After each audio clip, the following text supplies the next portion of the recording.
Been on the road since 6:30 a.m. We're just in Wellington at the moment. We've just had a beautiful social in Maumati. Really awesome afternoon. How cool. You guys seem to pop up everywhere at all of these socials nationally. I don't know how you do it. You make ways to find an opportunity to dance, I guess. I love that. That's why I'm really excited to have you both at our Boot Stomp, because you bring with you such a rich knowledge of our national dance scene. I think that's something really special that you bring. With that in mind, can you talk to us about your backgrounds in line dancing? I know you've both danced for a long time.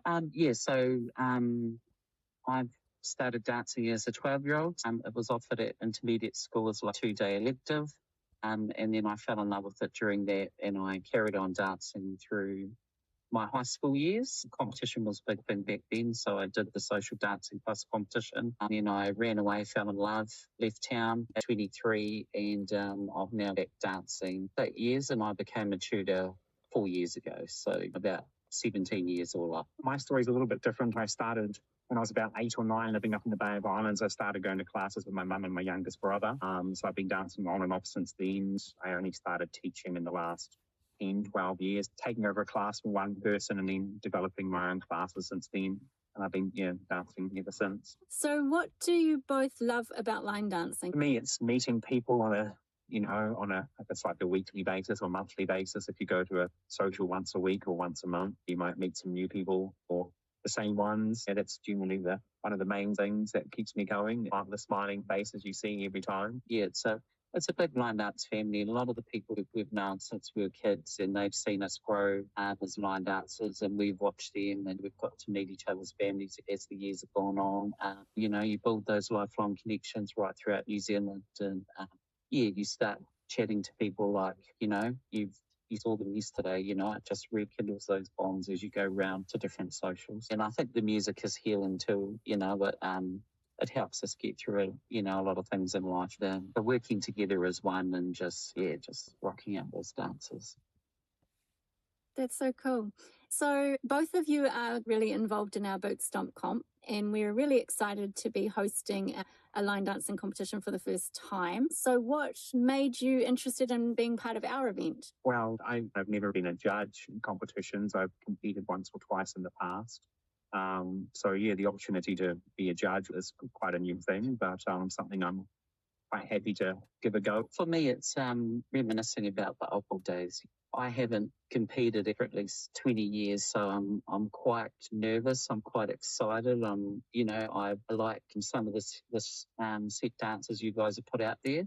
I'm not sure how I'm going to work the one in my division yet. For me, it's reminiscing of the past. Accepting the change. It's just seeing if I'm still that 12-year-old boy that was shit scared. Singing all the songs to the dancers and losing all my points for singing. If I'm still that person.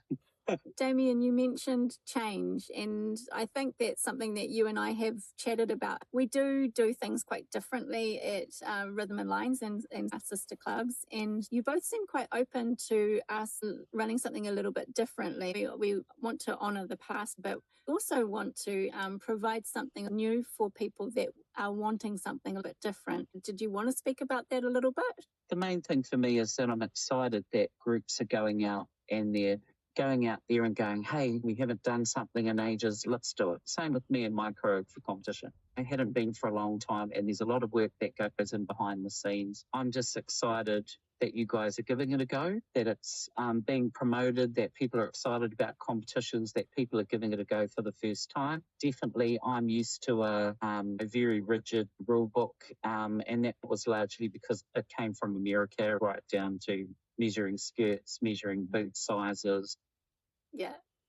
It was a Bible. At the time, New Zealand had nothing of its own, and so we incorporated a lot of what was American-based. It's exciting that there is change, and when I came back dancing, we're doing dances to Jason Derulo where, waltzes and cha-chas aren't a big thing. We're doing all these different step patterns that I've never seen before. And I think it's good for line dancing that there are so many options out there now. There are people that reminisce, and that's why these clubs that are still doing the old-fashioned stuff, these clubs that are doing a bit of everything like my classes, And then there's some that are going, modern, flip the beat, scream the building down, all that excitement. Sadly, we've all got a bit older and our knees are sore and we can't slap our boots like we used to and jump around like you guys do. I wish I could. I'm pretty sure you're younger than me, Damian. I'll get me a gym membership in preparation. So it's good to see. It's all about people getting out there and having fun.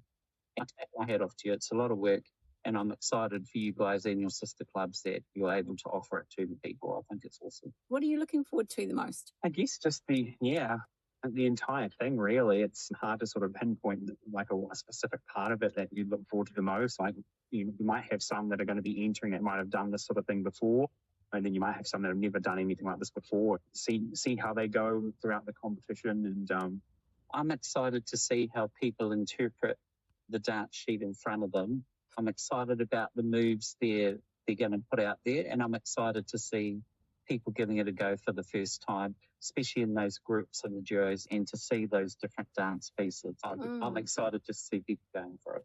Me too, because for those solo categories, they will need to dance 2 walls and then add their own styling. So I think as line dancers, we're used to being quite scripted in what we do with our hands or our feet. So when we say throw some styling in, that's been quite a challenge for a lot of our dancers. Phoenix, for you, all of your experience as a line dancer, how is that going to help you be a judge? And also as a teacher, how do you think that's going to help you? I guess kind of reflecting back to what Damian said about seeing people's take on the dance when it comes down to individual bits of the dance or just the dance in full. That's the kind of thing you'd look for, really. What can you guys share with me about where you think line dancing will be in maybe 5 years' time and 10 years' time? Some of the younger dancers you see these days are really getting into wearing the hats and the boots. So release the hands. The hat goes on, sort of thing. In 20 years to release the hat. They finally decided to wear a hat, but they'll still want to keep everything else modern, but the hat goes on.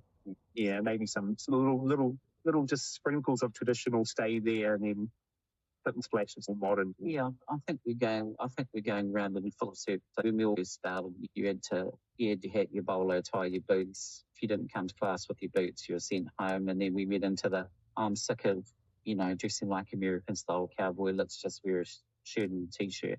And now I see people getting back into that Western wear, and everyone's dressing up again. And I see it coming around in full circle. If you're keen about line dancing in general, but you want to put yourself out there a bit more, then a competition like this is the way to go. Yeah, you've just got to give it a go. If you feel like you need support or guidance, talk to your local tutor that teaches you in your class. If you're not sure about the sheets, your tutor would be the first point of call, or someone in the line dancing community, and just go, hey, I'd really love to do this, but I'm not too sure about that. And at the duos or the teams, there could be someone looking for a partner, or someone looking for one extra, or someone's dropped out. And those would be the best opportunities for them in those group or duo sort of divisions, because it'll help build their confidence that they're sharing the journey with someone else.